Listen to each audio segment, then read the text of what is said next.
S-a făcut dimineață, dar nu pot să zic că este una bună. Evelinei s-a făcut rău din cauza fumului de țigară. Beijing este capitala Chinei, cu o populație de peste 21 de milioane de locuitori și una dintre cele mai populate capitale din lume. Cele mai impresionante construcții realizate de om, Marele Zid chinezesc.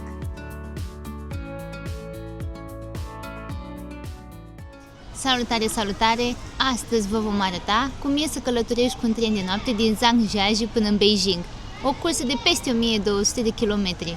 Am fi putut opta pentru un zbor sau un tren mai rapid, dar am ales acest tren pentru experiență.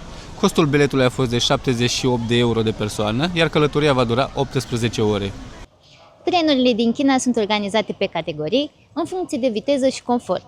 Astfel, fiecare tip de tren îți oferă o experiență diferită, de la călătorii rapide și moderne, la variante mai lente, dar mai economice. Ne-am ales categoria Soft Sleeper, adică cea mai confortabilă clasă pentru trenurile normale din China.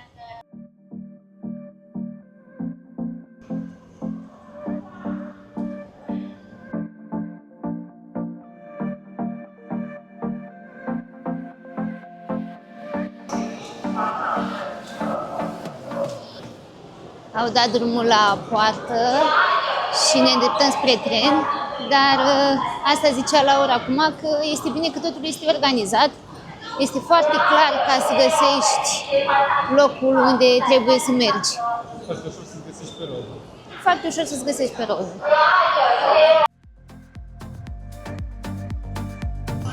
Chiar și înainte să intri în tren, se verifică încă o dată pașaportul.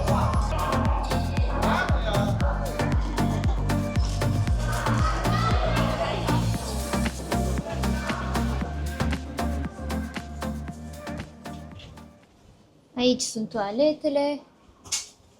Venim mai târziu să vedem cum arată.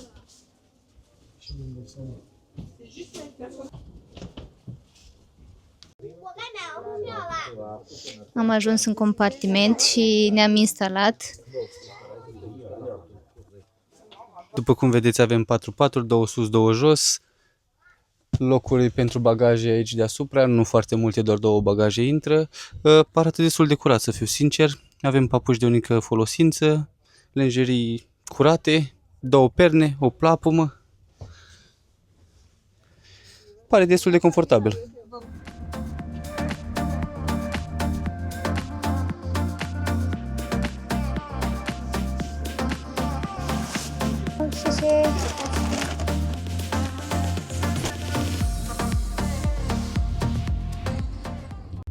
Ați văzut unde stă Laur, eu am luat locul de jos, iar cu noi în compartiment mai stau încă 2 persoane. Seara se poate încuia ușa și doar cei de la personal au ok-ul care pot deschide. Faceți acasă acest lucru. După ce cobor, vă arăt și modul cum ar trebui să urci. Dar mai întâi să-l află pe zi. Nu se aude, nu vrei să-ți dau microfonul? Cineva se chinuie, nu poate să se dea jos. Și dacă linia asta e aici, cum mă dau jos? Că nu pot să mă țin de sub. Ok. Cum ar trebui să urci? Să pui piciorul pe acest suport metalic care se închide.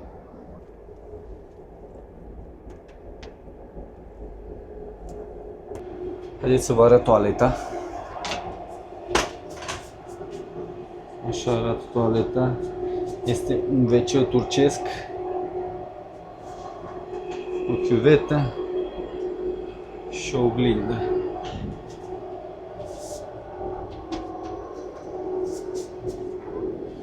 Aici este un nene pe coridor. Aici avem un loc unde îți poți face igiena, te poți spăla pe mâini, pe față, pe dinți. Oglindă. Facem o plimbare pe coridor. Aici avem scaunele pe care le poți trage și sta jos, să te uiți pe geam, cred.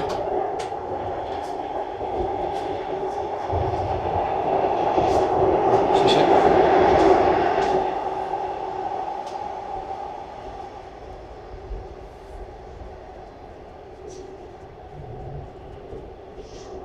Thank you. Am găsit aici o toaletă normală, se pare că nu sunt doar WC-uri turcești, dar sincer arată cam urât. Nu-mi place cum arată, este mizerabilă.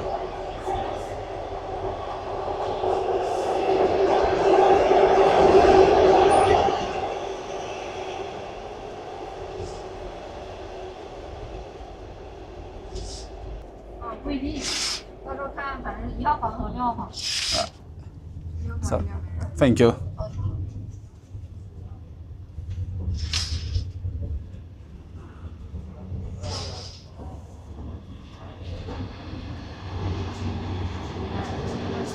Aici e restaurantul. Am ajuns și la restaurant. Și așa?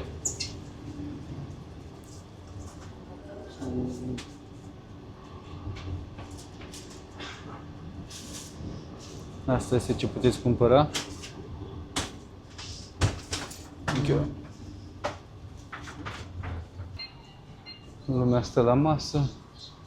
Își cumpără pe aici boluri.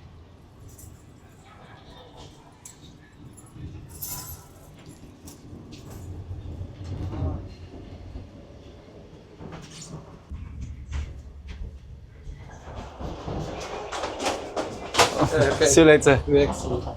Bye bye. Bye bye. După cum vedeți, lumea fumează aici. Se fumează.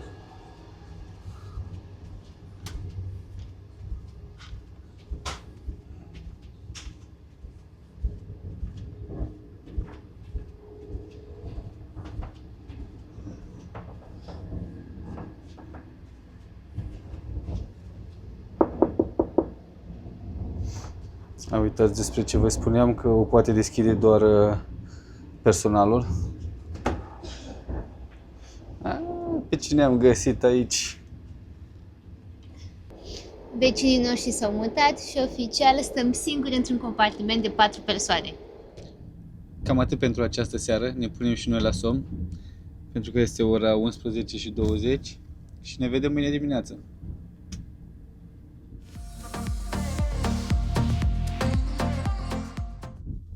S-a făcut dimineață, dar nu pot să zic că este una bună. Cineva a mai venit în compartiment în jurul orei 1 și efectiv a sfărăit toată noaptea. Paturile nu au fost foarte confortabile, dar acceptabile, aș putea zice. Și na, cred că și asta e experiență, nu? Să ne spuneți în comentarii dacă voi ați dormit într-un astfel de tren. Tu, la ce părere ai? Cum ai dormit? Da, într-adevăr. Am dormit bine de la un moment dat. De când a venit domnul, sfărăia în continuu și făceam gălăgie ca să-l trezesc. Aprindeam lumina, după care am adormit.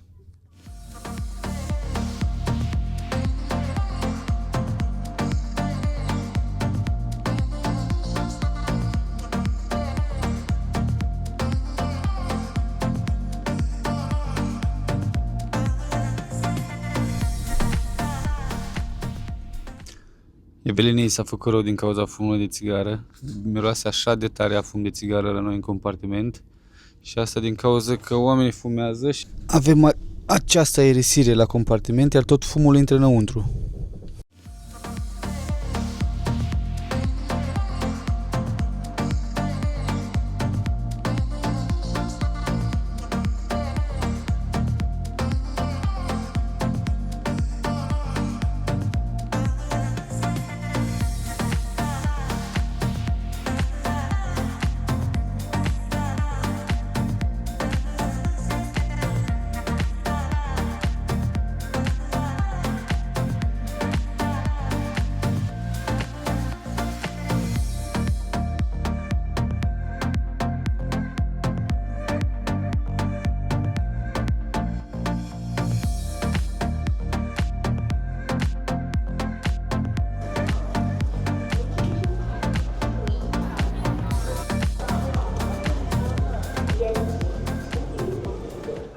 După o cursă lungă am ajuns în sfârșit în Beijing.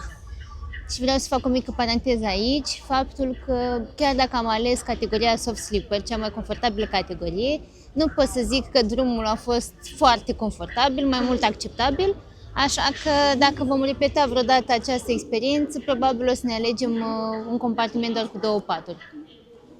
Iar acum mergem să luăm un taxi și ne îndreptăm spre cazare.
Aceasta este camera noastră, așa că turul nu o să dureze foarte mult.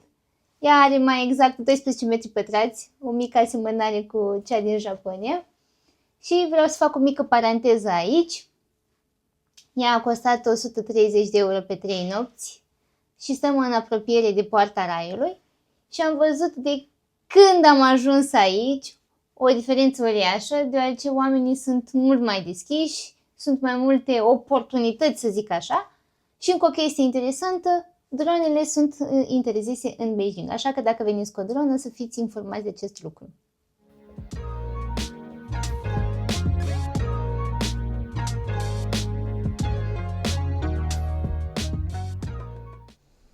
Sincer, după patul din tren este mai mult decât perfectă.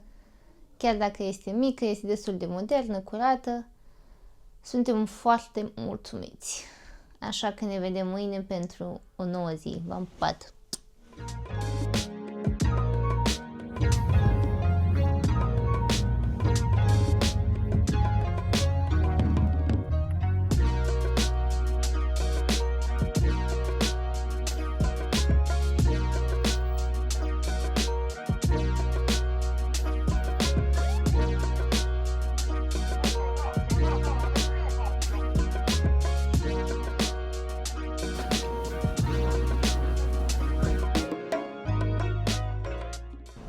Bună dimineața!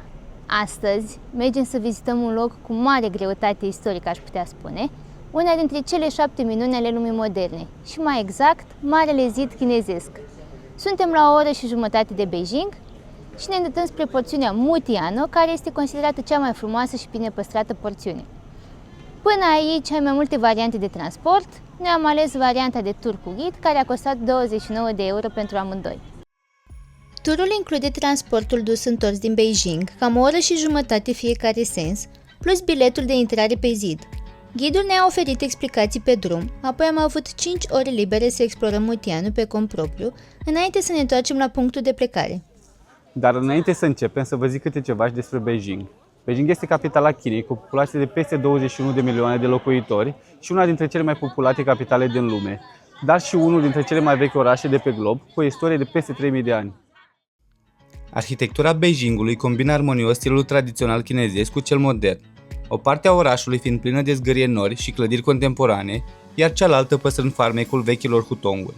De-a lungul istoriei sale, Beijing a fost de mai multe ori capitala Chinei, strălucind în special în perioada dinastiei Ming, când au fost construite orașul interzis și Templul Cerului. Astăzi este un oraș global care îmbină trecutul imperial cu modernitatea, un loc unde templele străvechi se ridică alături de zgârie nori, iar istoria și viitorul par să trăiască împreună.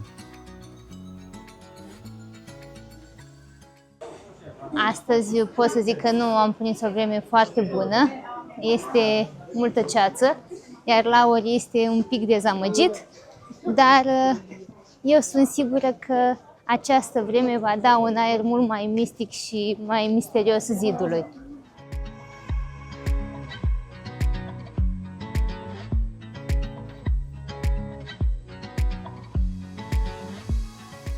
De la bază am luat un autobuz care a făcut în jur de 5 minute până în apropierea telecabinei.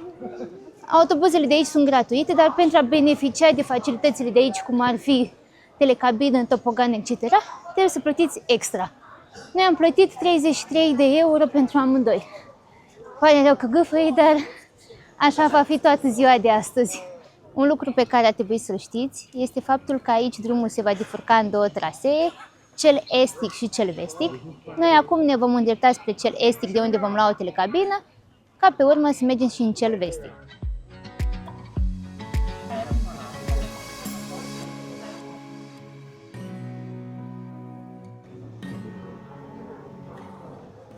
Ne îndreptăm spre telescaun și am emoții. Mie mi este frică de înălțime. Văd că la ori n-are nicio treabă.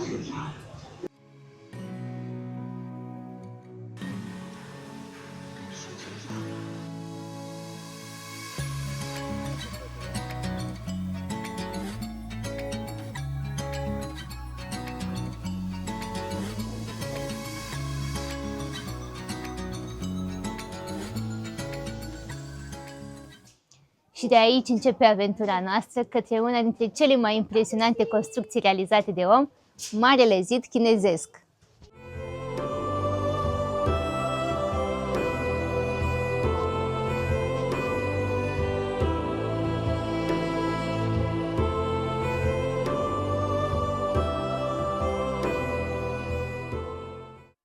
Am ajuns la turnul cu numărul 4. Acesta este numit turnul generalilor, deoarece generalii de aici dădeau comanda și supravegheau întreaga zonă.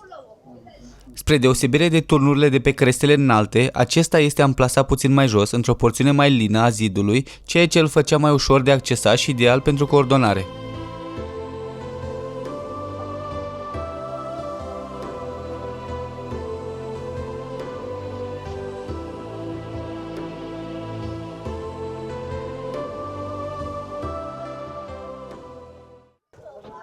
Scările sunt din piatră și destul de înalte, aș putea spune.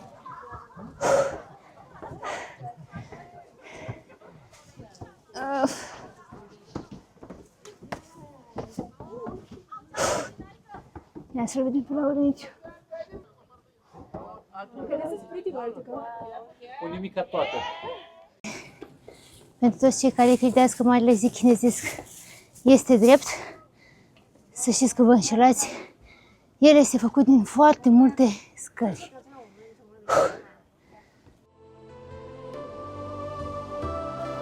Superb. Efectiv, superb.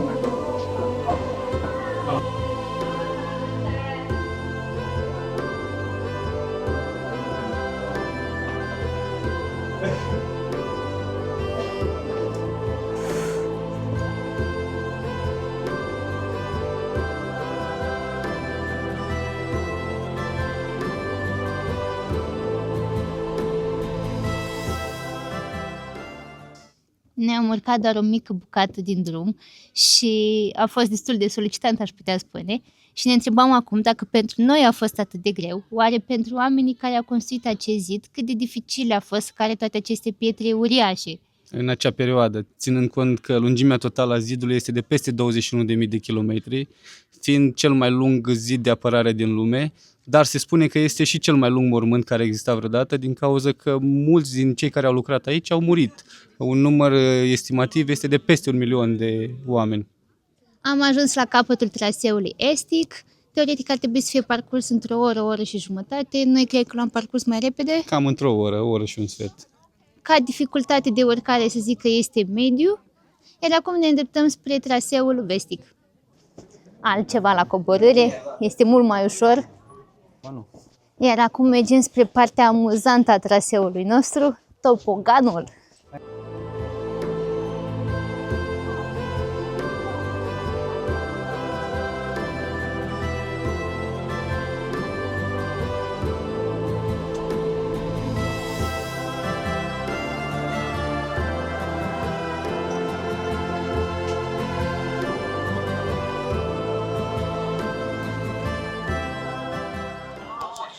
Acum așteptăm să ne dăm pe topogan și pot să zic că am emoții. Laura, tu cum ești?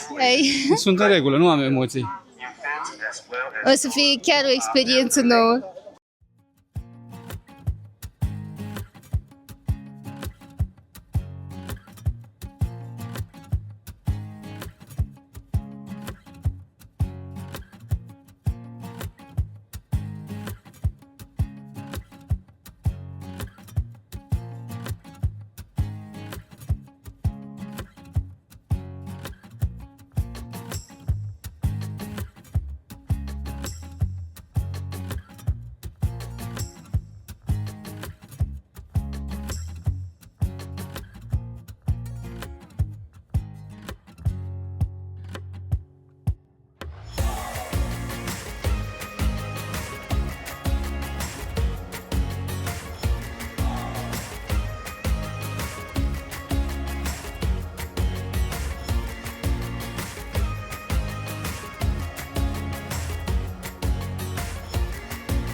am ajuns și pot să zic că a fost o experiență frumoasă, puțin înfricoșătoare la început, dar după te mulezi pe situație și coborârea nu mai este așa înfricoșătoare.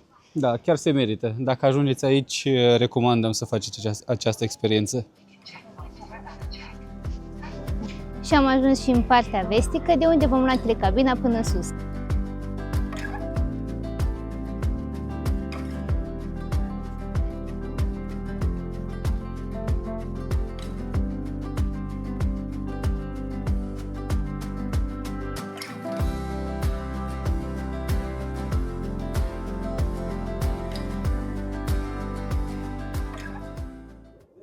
Zidul este de fapt un set uriaș de fortificații militare, construit ca să apere granițele de nord ale Imperiului Chinez. El a fost construit treptat, timp de peste 2000 de ani, iar cea mai cunoscută porțiune este cea pe care o vedem astăzi. Ea a fost construită în timpul dinastiei Ming, între anii 1368-1644. Această secțiune de zid de la Mutianiu este singura parte a zidului în care soldații se apărau din ambele părți, atât din partea stângă cât și din partea dreaptă.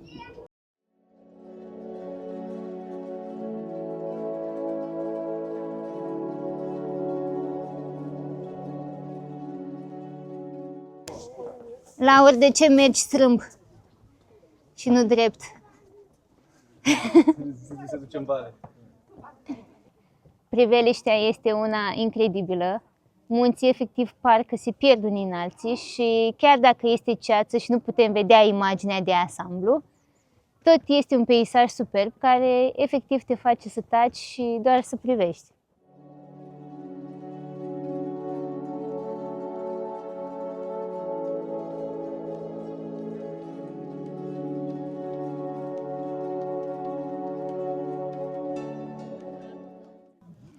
Materialele folosite pentru construirea zidului diferă în funcție de regiuni. Piatră în zonele montane și pământ bătut și cărămidă în zonele de câmpie. În timpul dinastiei Ming s-a folosit un mortar special făcut din bar stins și orez lipicios. Da, ați auzit bine, orez lipicios, un ingredient special care a dat o rezistență uimitoare care a fost confirmată și de analizele moderne.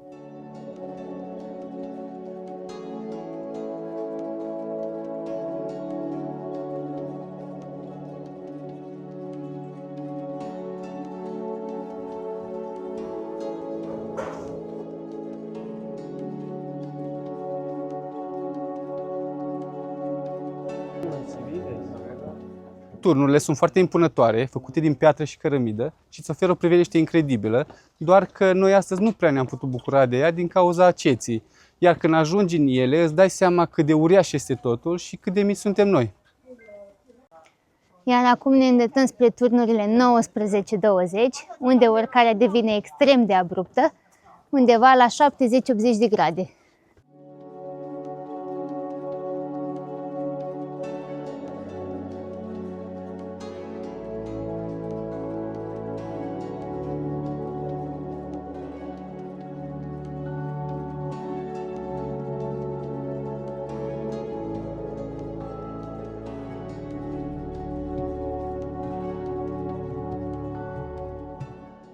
Am abandonat misiunea și m-am oprit la jumătatea drumului, așa că Laur îl va continua.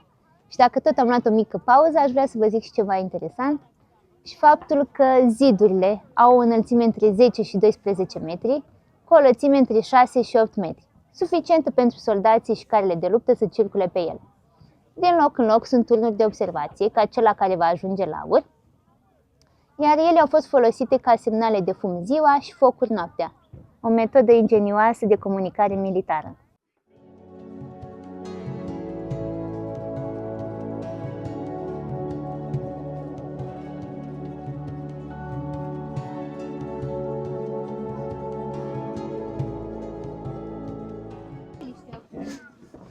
Am urcat până la turnul cu numărul 20. Este solicitant, dar nu foarte, foarte greu. Priveliștea, în schimb, este superbă, doar că este ceață și nu se vede cum ar trebui să se vadă când nu sunt nori. Dar, pe ansamblu, a fost foarte frumos.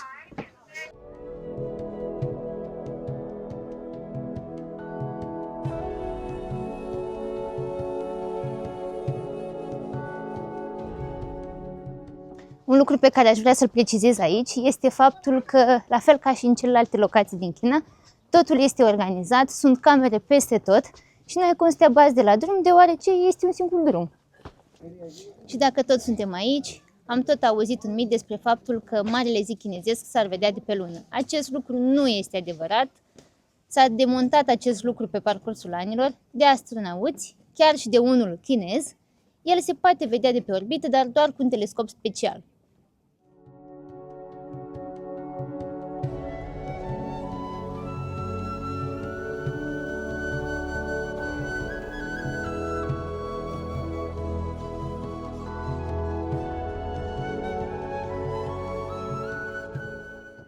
Aceasta este a doua minune de pe lista noastră, dintre cele 7 minuni ale lumii, și ne bucurăm că am putut avea parte de această experiență frumoasă aici în China. Și ce pot să zic, la cât mai multe de vizitat. Să le vedem pe toate.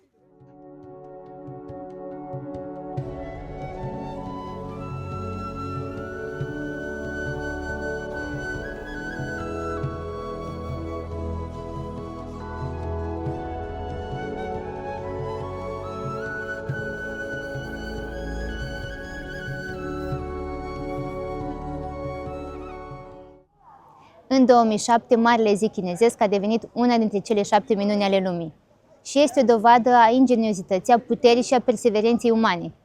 Și cred că, chiar dacă o parte din el s-a pierdut în timp, el continuă să inspire generații întregi. Așa că dacă v-a plăcut vlogul de astăzi, nu uitați să dați like, share și subscribe și stați aproape deoarece urmează multe aventuri din China. V-am pupat!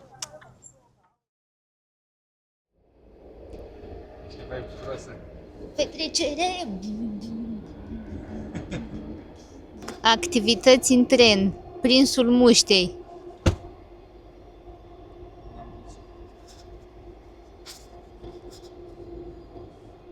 Acestea sunt experiențe de care o să ne aducem aminte din Asia. De muște în tren, nu? Muște asiatice. Gândește-te că dacă nu o prind, o să ne deranjeze la noapte.